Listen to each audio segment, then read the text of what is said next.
ਕਿਹੜੇ ਕਾਰਨਾਂ ਕਰਕੇ ਜੋਗਿੰਦਰ ਸਿੰਘ ਮਾਨ ਹੋਰੀ ਇਹ ਮਹਿਸੂਸ ਕਰਨ ਲੱਗ ਪਏ ਕਿ ਆ 2 ਸਵਾ 2 ਸਾਲ ਵਾਲਾ ਬੰਦਾ ਜਿਹੜਾ ਮੇਰੇ ਤੇ ਭਾਰੀ ਪੈ ਗਿਆ ਤਾਂ ਮੈਨੂੰ ਪਾਰਟੀ ਛੱਡ ਦੇਣੀ ਚਾਹੀਦੀ ਹੈ। ਲੱਗਦਾ ਹੁੰਦਾ ਆਦਮੀ ਨੂੰ ਕਿ ਮੇਰੇ ਜਾਣ ਨਾਲ ਪਤਾ ਨਹੀਂ ਕੀ ਪਰਲੋ ਆ ਜਾਣੀ ਹੈਗੀ ਹੈ, ਪਰ ਤੁਸੀਂ ਦੇਖਿਆ ਹੈਗਾ ਕਿ ਉਹਨਾਂ ਨੇ ਬੇਸ਼ੱਕ ਦੀ ਆਪ ਪਾਰਟੀ ਜੁਆਇਨ ਕੀਤੀ ਹੈਗੀ ਹੈ, ਪਰ ਕੋਈ ਵੀ ਉਹਨਾਂ ਦੇ ਨਾਲ ਮੇਰੇ ਖਿਆਲ ਇਸ ਤਰ੍ਹਾਂ ਦਾ ਸਾਡੇ ਲੋਕਲ ਲੀਡਰਸ ਨੇ ਸਾਥ ਨਹੀਂ ਦਿੱਤਾ ਹੈਗਾ। ਤਾਂ ਇਹ ਮਾਨ ਸਾਹਿਬ ਵਾਸਤੇ ਯਾਨੀ ਕਿ ਉਹਨਾਂ ਦਾ ਹੁਣ ਜਿਹੜਾ ਨਵਾਂ ਕੈਰੀਅਰ ਸ਼ੁਰੂ ਕਰ ਰਹੇ ਆ ਉਹਦੇ ਵਾਸਤੇ ਉਹਨਾਂ ਨੂੰ ਬੈਸਟ ਆਫ ਲੱਕ ਵੀ ਕਰਨਾ ਹੈਗਾ। 50 ਸਾਲ ਦੇ ਲਗਭਗ ਜੇ ਇੱਥੇ ਸੇਵਾ ਕੀਤੀ ਹੈ ਤਾਂ ਉਹਦੇ ਵਿੱਚ ਉਹਨਾਂ ਨੇ ਕਿੰਨਾ ਕੁ ਖੱਟਿਆ ਤੇ ਕਿੰਨਾ ਕੁ ਗਵਾਇਆ ਉਹਨਾਂ ਨੂੰ ਇਲੈਕਸ਼ਨ ਤੋਂ ਬਾਅਦ ਪਤਾ ਲੱਗਣਾ ਹੈਗਾ। ਚੁਣੌਤੀ ਮੰਨਦੇ ਹੋ ਜੋਗਿੰਦਰ ਸਿੰਘ ਮਾਨ ਹੋਰੀ ਜੇ ਝਾੜੂ ਵੱਲੋਂ ਉਮੀਦਵਾਰ ਬਣ ਕੇ ਤੁਹਾਡੇ ਮੁਕਾਬਲੇ ਦੇ ਵਿੱਚ ਖੜਦੇ ਆ? ਜਿਹੜੇ ਮਾਨ ਸਾਹਿਬ ਜਿਹੜੇ ਲਗਭਗ ਆਪਦਾ 50 ਸਾਲ ਦਾ ਕੈਰੀਅਰ ਦੱਸਦੇ ਉਹ ਨਹੀਂ ਕਰ ਸਕੇ ਔਰ ਉਹਨਾਂ ਨੇ ਮੇਰਾ ਖਿਆਲ ਦਿਖਾਵਾ ਜ਼ਿਆਦਾ ਕੀਤਾ ਹੈਗਾ, ਕੰਮ ਘੱਟ ਕੀਤਾ ਹੈ। ਸਾਡੇ ਵਾਸਤੇ ਓਪੋਜੀਸ਼ਨ ਜਿਹੜਾ ਮਰਜ਼ੀ ਕੈਂਡੀਡੇਟ ਆ ਜਾਵੇ, ਬੇਸ਼ੱਕ ਦੀ ਬੀਐਸਪੀ ਦਾ ਜਿਹੜਾ ਮਰਜ਼ੀ ਹੋਵੇ, ਬੇਸ਼ੱਕ ਦੀ ਬੀਜੇਪੀ ਦਾ ਹੋਵੇ, ਜਿਹੜਾ ਮਰਜ਼ੀ ਹੋਵੇ, ਸਾਨੂੰ ਆਪਦੀ ਤਿਆਰੀ ਤੇ ਭਰੋਸਾ ਹੈਗਾ, ਆਪਦੇ ਵਰਕਰਸ ਤੇ ਭਰੋਸਾ ਹੈਗਾ। ਪੰਜਾਬ ਕਾਂਗਰਸ ਦੇ ਵੱਲੋਂ ਆਪਣੇ 86 ਉਮੀਦਵਾਰਾਂ ਦੀ ਪਹਿਲੀ ਸੂਚੀ ਜਾਰੀ ਕਰ ਦਿੱਤੀ ਗਈ ਹੈ। ਇਸ ਸੂਚੀ ਦੇ ਵਿੱਚ ਕੁਝ ਥਾਵਾਂ ਤੇ ਬਗਾਵਤ ਨਜ਼ਰ ਆਈ ਹੈ, ਕੁਝ ਥਾਵਾਂ ਤੇ ਕਾਂਗਰਸ ਨੂੰ ਲੱਗਾ ਕਿ ਨਹੀਂ ਅਸੀਂ ਆਪਣੇ ਪੈਰ ਜਮਾ ਲਿਆ। ਇਸ ਸੂਚੀ ਦੇ ਵਿੱਚ ਇੱਕ ਨਾਮ ਫਗਵਾੜੇ ਦੀ ਸੀਟ ਦਾ ਵੀ ਹੈ, ਜਿੱਥੋਂ ਜ਼ਿਮਨੀ ਚੋਣ ਜਿੱਤੇ ਸਨ ਬਲਵਿੰਦਰ ਸਿੰਘ ਧਾਲੀਵਾਲ, ਤੇ ਇਸ ਹਲਕੇ ਦੇ ਵਿੱਚ ਦਾਅਵੇਦਾਰੀਆਂ ਵੀ ਬਹੁਤ ਸੀ। 10 ਤੋਂ ਵੱਧ ਉਮੀਦਵਾਰ ਇਹੋ ਜਿਹੇ ਸੀ ਜਿਹੜੇ ਟਿਕਟ ਭਾਲਦੇ ਸੀਗੇ, ਪਰ ਮੋਹਰ ਲੱਗੀ ਬਲਵਿੰਦਰ ਸਿੰਘ ਧਾਲੀਵਾਲ ਹੋਰਾਂ ਦੇ ਨਾਮ ਦੇ ਉੱਤੇ। ਮੋਹਰ ਲੱਗਣ ਤੋਂ ਪਹਿਲਾਂ ਕੁਝ ਟੁੱਟ ਭੱਜ ਵੀ ਹੋਈ ਆ ਕਾਂਗਰਸ ਦੇ ਵਿੱਚ।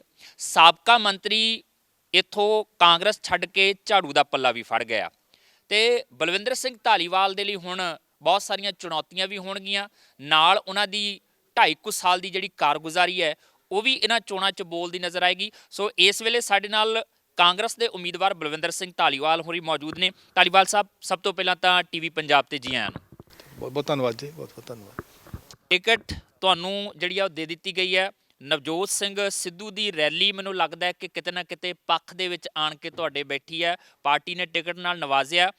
ਸਮਾਂ ਤੁਹਾਡੇ ਕੋਲ ਪਹਿਲਾਂ ਬਹੁਤ ਥੋੜਾ ਸੀਗਾ, ਉਸ ਸਮੇਂ ਦੇ ਵਿੱਚ ਵੀ ਕਰੋਨਾ ਦਾ ਦੌਰ ਜਿਹੜਾ ਇੱਕ ਇਹੋ ਜਿਹਾ ਆ ਕਿ ਬਹੁਤ ਸਾਰੀਆਂ ਚੀਜ਼ਾਂ ਇੱਦਾਂ ਦੀਆਂ ਹੁੰਦੀਆਂ ਜਿਹੜੀਆਂ ਕਰਨਾ ਚਾਹੁੰਦਾ ਹੁੰਦਾ ਬੰਦਾ ਪਰ ਕਰ ਨਹੀਂ ਪਾਉਂਦਾ। ਹੁਣ ਨਵੀਂ ਚੁਣੌਤੀ ਹੈ ਕਿ 5 ਸਾਲ ਦੇ ਲਈ ਦਾਅਵੇਦਾਰੀ ਤੁਸੀਂ ਪੇਸ਼ ਕਰਨੀ ਆ, ਤੇ ਇਸ ਦਾਅਵੇਦਾਰੀ ਨੂੰ ਲੈ ਕੇ ਕਿਹੜੀਆਂ ਉਹ ਚੀਜ਼ਾਂ ਨੇ ਜਿਹੜੀਆਂ ਬਲਵਿੰਦਰ ਸਿੰਘ ਧਾਲੀਵਾਲ ਨੂੰ ਲੱਗਦਾ ਹੈ ਕਿ ਜਦੋਂ ਮੈਂ ਲੋਕਾਂ 'ਚ ਜਾਵਾਂਗਾ ਉਹ ਚੀਜ਼ਾਂ ਬੋਲਣਗੀਆਂ ਤੇ ਮੁੜ ਕੇ ਫਿਰ ਜਿੱਥੇ 2 ਸਾਲ ਲਈ ਚੁਣਿਆ 5 ਸਾਲ ਲਈ ਫਿਰ ਚੁਣਿਆ ਜਾਏਗਾ? ਸਭ ਤੋਂ ਪਹਿਲਾਂ ਮੈਂ ਆਪ ਸਭ ਦਾ ਧੰਨਵਾਦ ਕਰਦਾ ਹਾਂ ਕਿ ਤੁਸੀਂ ਅੱਜ ਮੇਰੇ ਇੱਥੇ ਘਰ ਆ ਕੇ ਮੇਰੇ ਨਾਲ ਇੰਟਰਵਿਊ ਲੈ ਰਹੇ ਹੋ। ਤਾਂ ਜਿਸ ਤਰ੍ਹਾਂ ਕਿ ਤੁਸੀਂ ਸਾਰੇ ਜਾਣਦੇ ਹੋ ਕਿ ਲਗਭਗ ਮੈਂ ਜਿਹੜਾ ਹੈਗਾ 2.5 ਸਾਲ ਦਾ, ਮੈਨੂੰ 2.5 ਸਾਲ ਤੋਂ ਵੀ ਘੱਟ ਸਮੇਂ ਦਾ ਜਿਹੜਾ ਸਮਾਂ ਕਾਰਜਕਾਲ ਮਿਲਿਆ ਸੀਗਾ, ਔਰ ਬਾਈ ਇਲੈਕਸ਼ਨ 'ਚ ਜਿਵੇਂ ਜਿੱਤ ਪ੍ਰਾਪਤ ਹੋਈ ਸੀਗੀ, ਔਰ ਉਸ ਦੇ ਵਿੱਚ ਸਾਰੇ ਹੀ ਕਾਂਗਰਸ ਪਾਰਟੀ ਦੇ ਜਿੰਨੇ ਵੀ ਸਾਡੇ ਅਹੁਦੇਦਾਰ ਹੈ, ਸੀਨੀਅਰ ਵਰਕਰਸ ਹੈਗੇ ਨੇ, ਬੇਸ਼ੱਕ ਦੇ ਸ਼ਹਿਰੀ ਸੀ, ਬੇਸ਼ੱਕ ਦੇ ਰੂਰਲ ਹੈਗੇ ਨੇ, ਸਾਰਿਆਂ ਨੇ ਜੀ ਤੋੜ ਨਾਲ ਜਿਹੜਾ 2.25 ਸਾਲ ਕੰਮ ਕੀਤਾ ਹੈਗਾ, ਔਰ ਉਹਨਾਂ ਦੀ ਅੰਤਕ ਮਿਹਨਤ ਸਦਕਾ ਹੀ ਹੈਗਾ ਜਿਹੜਾ ਅੱਜ ਕਾਂਗਰਸ ਦਾ ਜਿਹੜਾ ਹੈਗਾ, ਕਾਂਗਰਸ ਦੀ ਜਿਹੜਾ ਕਿ ਬੜਾ ਸਟਰੋਂਗ ਹੋਲਡ ਹੁੰਦਾ ਸੀ ਫਗਵਾੜਾ, ਅੱਜ ਦੁਬਾਰਾ ਜਿਹੜਾ ਕਾਂਗਰਸ ਦਾ ਸਟਰੋਂਗ ਹੋਲਡ ਹੈਗਾ।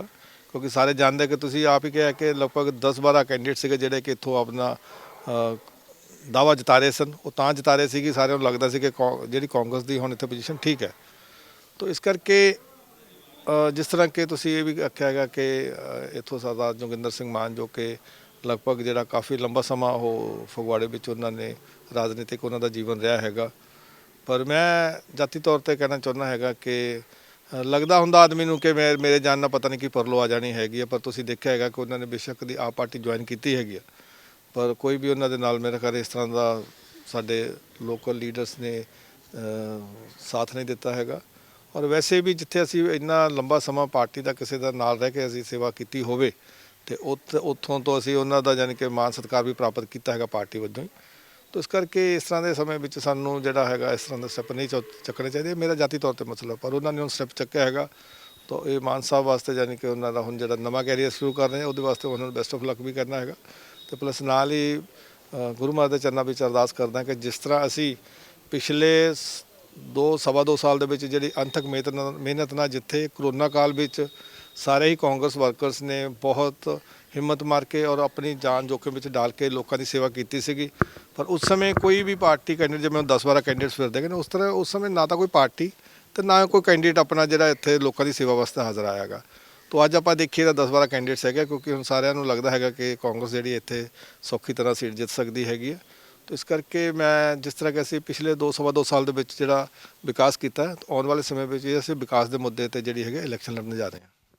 ਅੱਛਾ, ਧਾਲੀਵਾਲ ਸਾਹਿਬ, ਤੁਸੀਂ ਬੈਸਟ ਵਿਸ਼ੇਸ ਦਿੱਤੀਆਂ ਨੇ ਜੋਗਿੰਦਰ ਸਿੰਘ ਮਾਨ ਹੋਰਾਂ ਨੂੰ। ਤੁਹਾਨੂੰ ਕਿਹੜੀ ਚੀਜ਼ ਲੱਗਦੀ ਹੈ ਕਿ ਤੁਹਾਡੇ, ਮੇਰਾ ਖਿਆਲ ਹੈ ਕਿ ਸਵਾ ਕੁ 2 ਸਾਲ ਦੇ ਕਰੀਬ ਕਾਰਜਕਾਲ ਆ ਵਿਧਾਇਕ ਦਾ, ਜ਼ਿਮਨੀ ਚੋਣ ਦਾ, ਤੇ ਕਾਂਗਰਸ ਦੇ ਵਿੱਚ ਵੀ ਸਮਾਂ ਇੰਨਾ ਕੀ ਹੈ, ਉਹਦੇ ਤੋਂ 1-2 ਦਿਨ ਪਹਿਲਾਂ ਹੀ ਤੁਸੀਂ ਕਾਂਗਰਸ ਜਿਹੜੀ ਜੁਆਇਨ ਕਰਦੇ ਆ। 50 ਸਾਲਾਂ ਦੇ ਉੱਤੇ ਤੁਹਾਡੇ ਇਹ 2 ਸਾਲ ਭਾਰੀ ਪੈ ਗਏ ਆ। ਕਿਹੜੀ ਚੀਜ਼ ਮੰਨਦੇ ਹੋ, ਕਿਹੜੇ ਕਾਰਨਾਂ ਕਰਕੇ ਜੋਗਿੰਦਰ ਸਿੰਘ ਮਾਨ ਹੋਰੀ ਇਹ ਮਹਿਸੂਸ ਕਰਨ ਲੱਗ ਪਏ ਕਿ ਆਹ 2 ਸਾਲ ਵਾਲਾ ਬੰਦਾ ਜਿਹੜਾ ਮੇਰੇ ਤੇ ਭਾਰੀ ਪੈ ਗਿਆ ਤਾਂ ਮੈਨੂੰ ਪਾਰਟੀ ਛੱਡ ਦੇਣੀ ਚਾਹੀਦੀ ਹੈ? ਇਹ ਮਾਨ ਸਾਹਿਬ ਦਾ ਇਹ ਵਿਅਕਤੀਗਤ ਸਵਾਲ ਹੈ, ਕਿਉਂਕਿ ਤਾਂ ਮਾਨ ਸਾਹਿਬ ਹੀ ਦੱਸ ਸਕਦੇ ਵੀ ਉਹਨਾਂ ਤੇ ਇਹੋ ਜਿਹੀ ਗੱਲ ਕੀ ਹੋ ਗਈ ਉਹਨਾਂ ਨੂੰ ਪਾਰਟੀ ਛੱਡਣੀ ਪੈ ਗਈ ਹੈਗੀ ਆ। ਕਿਉਂਕਿ ਬਾਕੀ ਜਿਹਦਾ ਹੈ, ਜਿੱਥੇ ਮੈਂ ਪਹਿਲਾਂ ਵੀ ਆਖਿਆ, ਮੇਰਾ ਜਾਤੀ ਤੌਰ ਤੇ ਹੈ ਕਿ ਜਿਸ ਪਾਰਟੀ ਵਿੱਚ ਅਸੀਂ ਇੰਨੇ ਲੰਮੇ ਸਮੇਂ ਤੋਂ ਮਾਨ ਸਤਿਕਾਰ ਪ੍ਰਾਪਤ ਕਰ ਰਹੇ ਨੇ, ਉਹ ਬੇਸ਼ੱਕ ਦੀ ਜਾਨ ਚਲੀ ਜਾਵੇ ਪਰ ਪਾਰਟੀ ਨਹੀਂ ਛੱਡਣੀ ਚਾਹੀਦੀ, ਲੋਕਾਂ ਦੀ ਸੇਵਾ। ਕਿਉਂਕਿ ਜ਼ਿਆਦਾ ਕੋਈ ਮਿਨਿਸਟਰ ਜਾਂ MLA ਬਣਨ ਦੇ ਨਾਲ ਜਾਂ ਕੋਈ ਅਹੁਦਾ ਲੈਣ ਦੇ ਨਾਲ ਸੇਵਾ ਨਹੀਂ ਹੁੰਦੀ। ਇੱਥੇ ਹਜ਼ਾਰਾਂ ਲੱਖਾਂ ਦੀ ਤਾਦਾਦ ਵਿੱਚ ਲੋਕ ਹੈਗੇ ਨੇ ਜਿਹੜੇ ਕਿ ਛੋਟੇ ਲੈਵਲ ਤੇ ਜਿਹੜੀ ਹੈਗੇ ਲੋਕਾਂ ਦੀ ਸੇਵਾ ਕਰਦੇ ਆ। ਮਨ ਦੇ ਵਿੱਚ ਸੇਵਾ ਭਾਵ ਹੋਣਾ ਚਾਹੀਦਾ, ਨਾ ਕਿ ਮੈਂ ਉਹਦੇ ਦੇਖਣੇ ਹੈਗੇ ਕਿ ਮੈਂ MLA ਬਣਨਾ ਜਾਂ ਮਿਨਿਸਟਰ ਬਣਨਾ ਹੈਗਾ। ਤਾਂ ਇਸ ਕਰਕੇ ਸ਼ਾਇਦ ਲੱਗਦਾ ਮਾਨ ਸਾਹਿਬ, ਮੇਰਾ ਖਿਆਲ ਲੱਗਦਾ ਵੀ ਉਹਨਾਂ ਨੂੰ ਲੱਗਦਾ ਹੋਵੇਗਾ ਕਿ ਸ਼ਾਇਦ ਕਾਂਗਰਸ ਪਾਰਟੀ 'ਚ ਰਹਿ ਕੇ ਮੈਨੂੰ ਸੇਵਾ ਨਹੀਂ ਕਰ ਸਕਿਆ ਤਾਂ ਮੈਂ ਦੂਸਰੇ ਕਿਸੇ ਪਾਰਟੀ ਵਿੱਚ ਜਾ ਕੇ ਜ਼ਿਆਦਾ ਸੇਵਾ ਕਰ ਸਕਦਾ। ਤਾਂ ਇਸ ਕਰਕੇ ਉਹਨਾਂ ਨੂੰ ਮੈਂ ਬੈਸਟ ਆਫ ਲੱਕ ਕੀਤਾ ਹੈਗਾ। ਪਰ ਆਉਣ ਵਾਲੇ ਸਮੇਂ ਵਿੱਚ ਇਹ ਵੀ ਦੱਸੂਗਾ ਵੀ ਮਾਨ ਸਾਹਿਬ ਨੇ 50 ਸਾਲ ਦੇ ਲਗਭਗ ਜੇ ਇੱਥੇ ਸੇਵਾ ਕੀਤੀ ਹੈ ਤਾਂ ਉਹਦੇ ਵਿੱਚ ਉਹਨਾਂ ਨੇ ਕਿੰਨਾ ਕੁ ਖੱਟਿਆ ਤੇ ਕਿੰਨਾ ਕੁ ਗਵਾਇਆ, ਉਹਨਾਂ ਨੂੰ ਇਲੈਕਸ਼ਨ ਤੋਂ ਬਾਅਦ ਪਤਾ ਲੱਗਣਾ ਹੈਗਾ। ਚੁਣੌਤੀ ਮੰਨਦੇ ਹੋ ਜੋਗਿੰਦਰ ਸਿੰਘ ਮਾਨ ਹੋਰੀ ਜੇ ਝਾੜੂ ਵੱਲੋਂ ਉਮੀਦਵਾਰ ਬਣ ਕੇ ਤੁਹਾਡੇ ਮੁਕਾਬਲੇ ਦੇ ਵਿੱਚ ਖੜਦੇ ਆ? ਚੁਣੌਤੀ ਨਹੀਂ ਹੈ, ਕਿਉਂਕਿ ਤੁਸੀਂ ਜਿਵੇਂ ਪਹਿਲਾਂ ਤੁਸੀਂ ਆਪ ਹੀ ਆਖਿਆ ਸੀਗਾ ਕਿ ਇੱਥੇ ਜੋ ਰੈਲੀ ਸੀਗੀ, ਜਿਹੜੀ ਰੈਲੀ ਹੋਈ ਆ 2 ਦਸੰਬਰ ਨੂੰ 2 ਜਨਵਰੀ ਨੂੰ, ਉਹ ਜਿਹੜਾ ਹੈਗਾ ਉਹ ਸਾਰੇ ਵਾਸਤੇ ਉਹਨੇ ਮਾਪਦੰਡ ਜਿਹੜੇ ਕਰ ਦਿੱਤੇ, ਫਿਕਸ ਕਰ ਦਿੱਤੇ ਸੀਗੇ। ਤਾਂ ਉਹਦੇ ਵਿੱਚ ਸਾਰਿਆਂ ਨੇ ਦੇਖ ਹੀ ਲਿਆ ਸੀਗਾ। ਹਾਲਾਂਕਿ ਹੁਣ ਜਦ ਉਦੋਂ ਅਸੀਂ ਕਿਸੇ ਨੂੰ ਕੰਪਲੇਂਟ ਨਹੀਂ ਕੀਤੀ ਕਿ ਮਾਨ ਸਾਹਿਬ ਜਾਂ ਹੋਰ ਇਹਨਾਂ ਬੰਦੇ ਕੁਛ ਲੱਗੇ ਹੋਏ ਸੀਗੇ ਜਿਹੜੇ ਕਿ ਪਾਰਟੀ ਦੇ ਅਹੁਦੇਦਾਰ ਵੀ ਹੈ, ਉਹਨਾਂ ਨੇ 3 ਦਿਨ ਪਹਿਲਾਂ ਝੂਠੀਆਂ ਅਫਵਾਹਾਂ ਸ਼ਾਮ ਤੱਕ ਫੈਲਾਉਣ ਕੇ ਨਹੀਂ ਜੀ ਸਿੱਧੂ ਸਾਹਿਬ ਨਹੀਂ ਆ ਰਹੇ।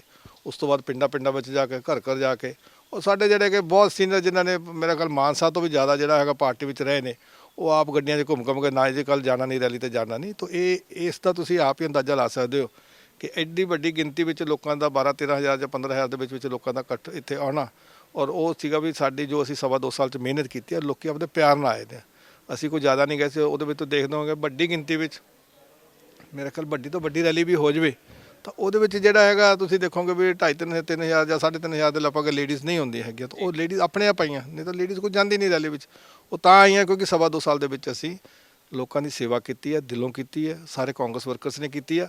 ਔਰ ਇਹ ਕਰਨ ਵਿੱਚ ਜਿਹੜੇ ਮਾਨ ਸਾਹਿਬ ਜਿਹੜੇ ਲਗਭਗ ਆਪਦਾ 50 ਸਾਲ ਦਾ ਕੈਰੀਅਰ ਦੱਸਦੇ ਉਹ ਨਹੀਂ ਕਰ ਸਕੇ, ਔਰ ਉਹਨਾਂ ਨੇ ਮੇਰਾ ਖਿਆਲ ਦਿਖਾਵਾ ਜ਼ਿਆਦਾ ਕੀਤਾ ਹੈਗਾ, ਕੰਮ ਘੱਟ ਕੀਤਾ ਹੈਗਾ। ਜਿਨ੍ਹਾਂ ਲੋਕਾਂ ਦੀ ਤੁਸੀਂ ਗੱਲ ਕਰਦੇ ਹੋ ਕਿ ਗੱਡੀਆਂ ਤੁਹਾਡੀ ਰੈਲੀ ਤੋਂ ਪਹਿਲਾਂ ਭਜਾਈਆਂ ਪਿੰਡਾਂ ਥਾਵਾਂ 'ਚ ਕਿ ਨਾ ਜਾਈਓ ਭਾਈ ਰੈਲੀ 'ਚ, ਹੁਣ ਉਹਨਾਂ ਦੇ ਨਾਲ ਸ਼ਰੀਕੇਦਾਰੀ ਨਿਭਾਈ ਜਾਏਗੀ ਜਾਂ ਉਹਨਾਂ ਨੂੰ ਕੋਸ਼ਿਸ਼ ਕੀਤੀ ਜਾਏਗੀ ਕਿ ਚਲੋ ਭਾਈ ਜੋ ਹੋ ਗਿਆ ਸੋ ਹੋ ਗਿਆ, ਹੁਣ ਜੁੜ ਜਾਓ ਦੁਬਾਰਾ ਫਿਰ ਇਸ ਸੀਟ ਦੇ ਉੱਤੋਂ ਕਾਂਗਰਸ ਨੂੰ ਜਿਤਾਉਣ ਲਈ? ਦੇਖੋ, ਮੇਰਾ ਤਾਂ ਸਵਾ 2 ਸਾਲ ਦਾ ਕੈਰੀਅਰ ਹੈਗਾ। ਜਿਹੜਾ ਟਰੂ ਕਾਂਗਰਸਮੈਨ ਹੈ ਉਹ ਤਾਂ ਪਾਰਟੀ ਦੀ ਖਾਤਰ ਆਪਣੇ ਆਪ ਹੀ ਉਹਦੀ ਡਿਊਟੀ ਵੀ ਬਣਦੀ ਹੈ ਅਤੇ ਉਹਨੂੰ ਆਉਣਾ ਚਾਹੀਦਾ ਹੈਗਾ। ਤਾਂ ਇਸ ਕਰਕੇ ਇਹ ਸਾਰਿਆਂ ਨੇ ਉਹਨੇ ਸੋਚਣਾ ਹੈਗਾ, ਉਹ ਸੋਚਣਾ ਵੀ ਚਾਹੀਦਾ ਹੈਗਾ, ਕਿਉਂਕਿ ਸਾਰੇ ਹੀ ਬੇਸ਼ੱਕ ਦੀ ਜਦੋਂ ਆਦਮੀ ਜੰਗ ਮੈਦਾਨ 'ਚ ਉਤਰਦਾ ਹੈਗਾ ਤਾਂ ਫਿਰ ਕੋਈ ਦੁਸ਼ਮਣ ਨਹੀਂ ਹੈਗਾ, ਕੋਈ ਕੁਛ ਨਹੀਂ ਹੈਗਾ। ਸਾਨੂੰ ਜਿੰਨੇ ਵੱਧ ਤੋਂ ਵੱਧ ਅਸੀਂ ਆਪਦੇ ਜਿਹੜੇ ਸਾਡੇ ਕੋਈ ਬੰਦੇ ਕੋਈ ਨਾਰਾਜ਼ ਵੀ ਹੋਣਗੇ ਜਾਂ ਕੀ ਹੈਗਾ, ਕਿਉਂਕਿ ਨਾਰਾਜ਼ਗੀ ਕਿਸੇ ਦੀ ਮੇਰੇ ਨਾਲ ਪਰਸਨਲ ਤੌਰ 'ਤੇ ਜਾਤੀ ਤੌਰ 'ਤੇ ਹੈ ਨਹੀਂ, ਨਾ ਮਾਨ ਸਾਹਿਬ ਦੀ ਹੈ ਨਾ ਪਰਮਾਰ ਸਾਹਿਬ ਦੀ ਹੈਗੀ, ਜਾਤੀ ਤੌਰ 'ਤੇ ਕਿਤੇ ਨਹੀਂ। ਕਿਤੇ ਤੁਸੀਂ ਵਿਅਕਤੀਗਤ ਜਾ ਕੇ ਪੁੱਛ ਲਓ ਜੀ ਤੁਹਾਡੀ ਉਹਦੀ ਨਾਰਾਜ਼ਗੀ ਕਰਨ, ਸਾਡੀ ਤਾਂ ਕੋਈ ਨਾਰਾਜ਼ਗੀ ਨਹੀਂ ਹੈਗੀ। ਹੋ ਸਕਦਾ ਉਹਨਾਂ ਵਿੱਚ ਮਨ 'ਚ ਕੀ ਨਾਰਾਜ਼ਗੀ ਤਾਂ ਉਹ ਹੀ ਦੱਸ ਸਕਦੇ ਹੈਗੇ ਨਾ। ਪਰ ਫਿਰ ਵੀ ਜਿਹੜਾ ਹੈਗਾ ਅਸੀਂ ਜਿਹੜਾ ਇਹਦੇ ਵਿੱਚ ਹੈਗਾ ਸਾਰਿਆਂ ਨੂੰ ਇਕਜੁੱਟ ਲੈ ਕੇ ਚੱਲਾਂਗੇ, ਔਰ ਇਹਦੇ ਵਿੱਚ ਕਹੇ ਵੀ ਨਹੀਂ ਇਸ ਤਰ੍ਹਾਂ ਦੀ ਕੋਈ ਸ਼ੱਕ ਨਹੀਂ ਹੈਗਾ। ਜਿਹੜਾ ਟਰੂ ਕਾਂਗਰਸਮੈਨ ਹੈ ਉਹ ਕਾਂਗਰਸ ਦਾ ਬੇਸ਼ੱਕ ਦੀ ਕੈਂਡੀਡੇਟ ਕੋਈ ਵੀ ਆਵੇ, ਉਹ ਪਾਰਟੀ ਦੀ ਖਾਤਰ ਆਪਣੇ ਆਪ ਆ ਕੇ ਅਸੀਂ ਉਹਦੇ ਵਿੱਚ ਇਕਜੁੱਟ ਹੋ ਕੇ ਜਿਹੜਾ ਹੈਗਾ ਅਸੀਂ ਜਿਹੜਾ ਹੈਗਾ ਇੱਥੋਂ ਇਹ ਸੀਟ ਜਿੱਤਣੀ ਵੀ ਆ, ਉਹ ਜਿੱਤਾਂਗੇ, ਭਾਰੇ ਮਾਰਜਨ ਨਾਲ ਜਿੱਤਾਂਗੇ। ਮੁਕਾਬਲਾ ਕਿਹਦੇ ਨਾਲ ਮੰਨਦੇ? ਮਾਨ ਹੋਰਾਂ ਨੂੰ ਤਾਂ ਤੁਸੀਂ ਕਹਿਤਾ ਕਿ ਉਹ ਤਾਂ ਮੁਕਾਬਲੇ ਤੋਂ ਬਾਹਰ ਆ, ਉਹਨਾਂ ਦੇ ਨਾਲ ਨਹੀਂ ਆ ਬਹੁਤੇ ਲੋਕ। ਫਿਰ ਮੁਕਾਬਲਾ ਤੁਹਾਡਾ ਅਕਾਲੀ ਬਸਪਾ ਗੱਠਜੋੜ ਦੇ ਉਮੀਦਵਾਰ ਜਸਬੀਰ ਸਿੰਘ ਗੜੀ ਨਾਲ ਆ?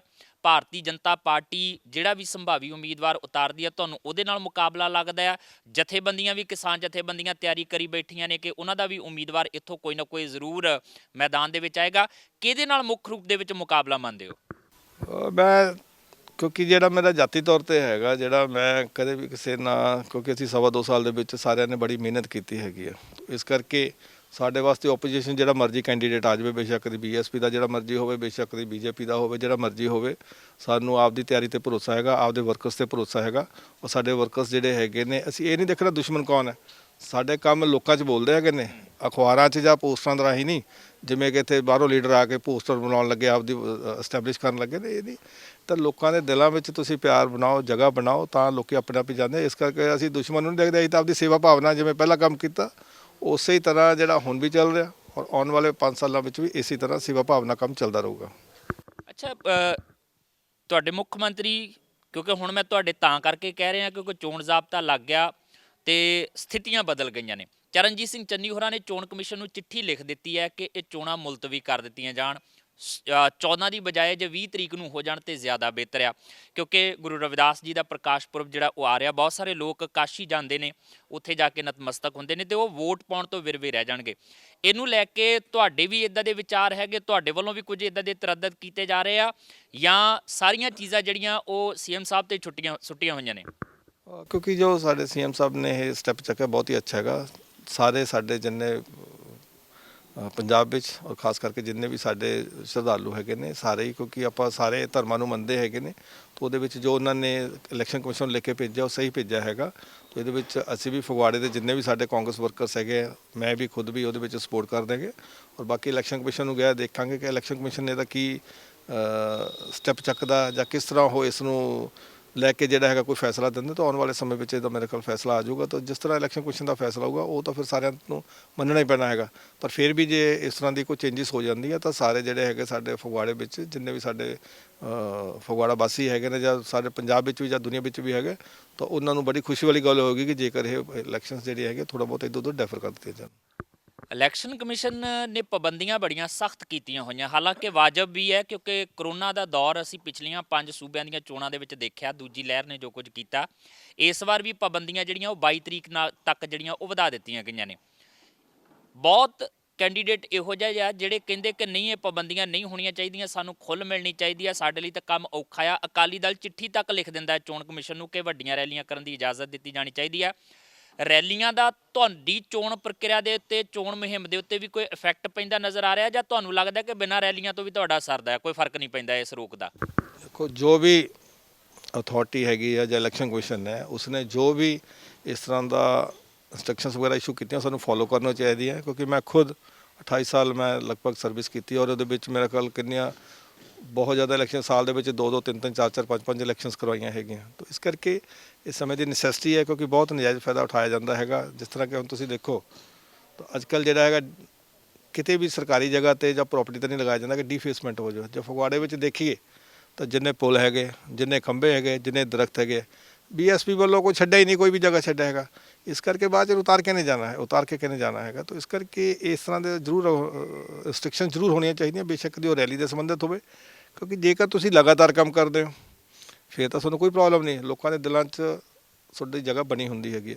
ਪਰ ਜੇ ਤੁਸੀਂ ਪਹਿਲਾਂ ਕਦੇ ਕੰਮ ਨਹੀਂ ਕਰ ਦੋਗੇ, 10 ਕੁ ਦਿਨ ਪਹਿਲਾਂ ਆਉਂਦੇ ਆ ਤਾਂ ਫਿਰ ਇਹੀ ਹੁੰਦਾ ਜੀ, ਖੰਭਿਆਂ 'ਤੇ ਵੀ ਲਿਖ ਦਿਓ, ਦਰਖਤਾਂ 'ਤੇ ਵੀ ਲਿਖ ਦਿਓ, ਸਰਕਾਰੀ ਬਿਲਡਿੰਗਾਂ 'ਤੇ ਵੀ ਲਿਖ ਦਿਓ, ਘਰ ਘਰ ਛਾਪ ਦਿਓ, ਪੋਸਟਰ ਛਾਪ ਦਿਓ, ਆਹ ਕਰ ਦਿਓ, ਸਾਰਾ ਕਰ ਦਿਓ, ਜਿਹੜੇ ਕਿ ਟੋਟਲੀ ਜਿਹੜਾ ਹੈ। ਔਰ ਇਹ ਕਿਤੇ ਅੱਜ ਨਹੀਂ ਹੋਇਆ ਕਿ ਇਸ ਵਾਰੀ ਇਲੈਕਸ਼ਨ 'ਚ ਹੋਇਆ ਹੈਗਾ। ਇਹ ਇਲੈਕਸ਼ਨ ਕਮਿਸ਼ਨ ਵੱਲੋਂ ਲਗਭਗ ਮੇਰਾ ਖਿਆਲ ਲਾਈਏ ਤਾਂ ਪਿਛਲੇ 20 ਸਾਲ ਤੋਂ ਲਗਾਤਾਰ 20 ਸਾਲ ਤੋਂ ਵੀ ਜ਼ਿਆਦਾ ਟਾਈਮ ਹੋ ਗਿਆ, ਲਗਭਗ 35 ਸਾਲ ਹੋ ਗਏ। 95 ਤੋਂ ਮੇਰੇ ਖਿਆਲ ਚੱਲਿਆ ਸੀ, 95 ਤੋਂ ਲੈ ਕੇ ਲਗਾਤਾਰ ਜਿਹੜਾ ਹੈਗਾ 25-26 ਸਾਲ ਹੋ ਗਏ ਜਿਹੜਾ ਹੈਗਾ ਇਲੈਕਸ਼ਨ ਕਮਿਸ਼ਨ ਇਸ ਗੱਲ ਵੱਲ ਬਹੁਤ ਸਟਿਕਨੈਸ ਵੀ ਕਰਦਾ। ਹਰ ਇਲੈਕਸ਼ਨ ਦੇ ਵਿੱਚ ਨਵੇਂ ਤੋਂ ਨਵੇਂ ਕਾਨੂੰਨ ਆਉਂਦੇ ਹੈਗੇ ਨੇ, ਤਾਂ ਇਸ ਕਰਕੇ ਇਹ ਮੈਂ ਤਾਂ ਇਹਦੀ ਸਪੋਰਟ ਕਰਦਾ ਔਰ ਸਾਨੂੰ ਕਰਨਾ ਵੀ ਚਾਹੀਦਾ। ਔਰ ਇਸ ਤੋਂ ਵੀ ਹੋਣਾ ਜੋ ਬਹੁਤ ਅੱਗੇ ਜਾ ਕੇ ਵੱਧ ਕੇ ਯਾਨੀ ਕਿ ਸਾਨੂੰ ਜਿਹੜਾ ਹੈਗਾ ਇਸ ਤਰ੍ਹਾਂ ਦਾ ਡਿਸਪਲਿਨ ਕ੍ਰੀਏਟ ਕਰਨਾ ਚਾਹੇ, ਜਿਸ ਨਾਲ ਕਿ ਆਮ ਵਿਅਕਤੀ ਦੀ ਜਿਹੜੀ ਜ਼ਿੰਦਗੀ ਹੈਗੀ ਉਹ ਪ੍ਰਭਾਵਿਤ ਨਾ ਹੋਵੇ। ਜਿਵੇਂ ਅੱਗੇ ਪਹਿਲਾਂ ਕੀ ਹੁੰਦਾ ਸੀ, ਲਾਊਡ ਸਪੀਕਰ ਲੱਗ ਜਾਂਦੇ ਸੀ, ਉਹ ਲੱਗ ਜਾਂਦੇ, ਘੁੰਮਦੇ ਰਹਿੰਦੇ ਸੀਗੇ। ਤਾਂ ਅੱਜ ਕੱਲ੍ਹ ਜਿਹੜਾ ਇਲੈਕਸ਼ਨ ਕਮਿਸ਼ਨ ਨੇ ਕਾਫੀ ਕੰਟਰੋਲ ਕੀਤਾ ਹੈਗਾ, ਔਰ ਉਹਦੇ ਨਾਲ ਜਿਹੜਾ ਹੈਗਾ ਹੁਣ ਤੁਸੀਂ ਦੇਖ ਦਿਓ ਅੱਗੇ ਤੁਹਾਡੇ ਮੇਰੇ ਖਿਆਲ ਸਪੀਕਰ ਹੀ ਘਰਾਂ ਘਰਾਂ ਲੱਗ ਜਾਂਦੇ ਸੀਗੇ, ਲਾਊਡ ਸਪੀਕਰ ਲੱਗ ਜਾਂਦੇ ਸੀ, ਸਕੂਟਰ ਮੋਟਰਸਾਈਕਲ 'ਤੇ ਲੱਗ ਜਾਂਦੇ ਸੀਗੇ।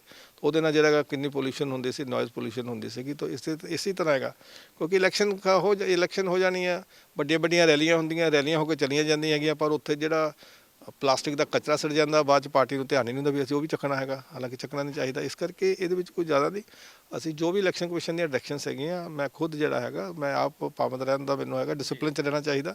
ਕੋਈ ਵੀ ਹੋਵੇ, ਬੇਸ਼ੱਕ ਦੀ ਮੈਂ ਹੋਵਾਂ, ਬੇਸ਼ੱਕ ਦੀ ਕੋਈ ਪਾਰਟੀ ਹੋਵੇ, ਉਹ ਡਿਸਪਲਿਨ 'ਚ ਰਹਿ ਕੇ ਜੋ ਵੀ ਇਲੈਕਸ਼ਨ ਕਮਿਸ਼ਨ ਦੀ ਡਾਇਰੈਕਸ਼ਨ ਸਾਨੂੰ ਫੋਲੋ ਕਰਨੀਆਂ ਚਾਹੀਦੀਆਂ। ਅੱਛਾ, ਇੱਕ ਦੋ ਸਵਾਲ ਹੋਰ ਹੋਣਗੇ। ਫਗਵਾੜੇ ਦੇ ਵਿੱਚ ਮਿਊਨਿਸਪਲ ਕਾਰਪੋਰੇਸ਼ਨ ਦੀਆਂ ਚੋਣਾਂ ਨਹੀਂ ਹੋ ਸਕੀਆਂ, ਤੁਹਾਡਾ ਹੀ ਕਾਰਜਕਾਲ ਸੀ, ਵਾਰਡ ਬੰਦੀਆਂ ਨੂੰ ਲੈ ਕੇ ਇਤਰਾਜ਼ ਜਤਾਏ ਗਏ, ਅਦਾਲਤਾਂ ਤੱਕ ਮਾਮਲਾ ਪਹੁੰਚਿਆ, ਸਟੇ ਲੱਗ ਗਈ। ਮਲਾਲ ਹੈ ਇਸ ਗੱਲ ਦਾ ਕਿ ਜੇ ਉਹ ਚੋਣਾਂ ਹੋ ਜਾਂਦੀਆਂ ਤੇ ਅੱਜ ਇਸ ਚੋਣ ਦੇ ਵਿੱਚ ਉਹਦਾ ਤੁਹਾਨੂੰ ਲਾਹਾ ਮਿਲ ਜਾਣਾ ਸੀਗਾ, ਨਹੀਂ ਹੋ ਸਕੀਆਂ ਤੇ ਇਹਦਾ ਕੋਈ ਬੁਰਾ ਇਫੈਕਟ ਵੀ ਪੈ ਸਕਦਾ? ਕਿਉਂਕਿ ਸਾਰੇ ਜਾਣਦੇ ਹੈਗੇ, ਅੱਜ ਵੀ ਹੈਗਾ, ਔਰ ਇਸ ਇਲੈਕਸ਼ਨ 'ਚ ਵੀ ਜਿਹੜਾ ਹੈਗਾ ਲੋਕਾਂ ਨੂੰ ਪ੍ਰਤੱਖ ਤੌਰ ਤੇ ਪਤਾ ਲੱਗ ਜਾਊਗਾ। ਕਿਉਂਕਿ ਪਿਛਲੇ ਅਸੀਂ 1.5-2 ਸਾਲ ਦੇ ਵਿੱਚ ਜੋ ਲੋਕਾਂ ਦੀ ਸੇਵਾ ਕੀਤੀ, ਔਰ ਖਾਸ ਕਰਕੇ ਕਰੋਨਾ ਕਾਲ ਦੇ ਵਿੱਚ, ਔਰ ਉਸ ਤੋਂ ਬਾਅਦ ਜਿੰਨਾ ਵੀ ਜਿਹੜਾ ਹੈਗਾ ਉਦੋਂ ਬਾਅਦ ਡਿਵੈਲਪਮੈਂਟ ਕੀਤੀ ਹੈ, ਘਰ ਘਰ ਜਾ ਕੇ ਸਾਡੇ ਵਰਕਰਸ ਨੇ ਮਿਹਨਤ ਕੀਤੀ ਹੈ, ਤਾਂ ਉਸ ਤੋਂ ਜਿਹੜੀ ਬੀਜੇਪੀ ਉਦੋਂ ਡਰ ਗਈ ਸੀ, ਇਹਨੂੰ ਲੱਗਦਾ ਸੀ ਵੀ ਸਾਡਾ ਤਾਂ ਇੱਥੇ ਖਾਤਾ ਵੀ ਨਹੀਂ ਖੁੱਲ੍ਹਣਾ। ਡਰ ਦੇ ਮਾਰਿਆਂ ਨੇ ਬੀਜੇਪੀ ਨੇ ਜਿਹੜੀ ਕਿ ਹਾਈ ਕੋਰਟ ਨੂੰ ਅਪਰੋਚ ਕੀਤੀ ਔਰ ਕੈਂਸਲ ਕਰਵਾਈਆਂ ਹੈਗੀਆਂ।